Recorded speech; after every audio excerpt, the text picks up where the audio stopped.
Ribuan masyarakat Kota Banda Aceh dan Kabupaten Aceh Besar tumpah ruah mengikuti senam dan jalan sehat bersama Ketua Umum Hanura Osman Sabta Odang.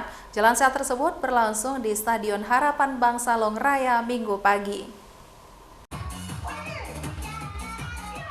Dengan mengenakan kaos Partai Hati Nurani atau Hanura, ribuan warga Kota Banda Aceh dan Kabupaten Aceh Besar Minggu pagi mulai memadati Kompleks Stadion Harapan Bangsa Banda Aceh untuk mengikuti senam dan jalan sehat yang dilaksanakan DPD Hanura Aceh.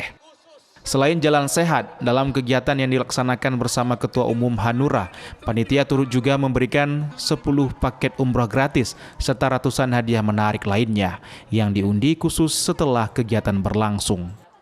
Olahraga yang digagas DPD Hanura Aceh mendapatkan perhatian lebih dari warga di ibu kota provinsi Aceh, dan event ini juga menjadi upaya meningkatkan pendapatan para pedagang kecil menengah. Saya juga nggak menyangka Aceh seperti ini semangatnya, karena itu mereka pakai hati nurani, bukan pakai perasaan, bukan pakai hati.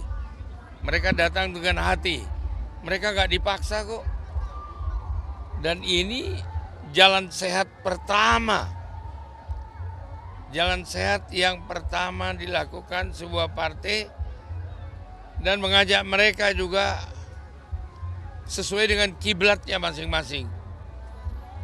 Jadi kebetulan di sini kiblatnya ke Muslim, ya ke Mekah kiblatnya. Alhamdulillah kan.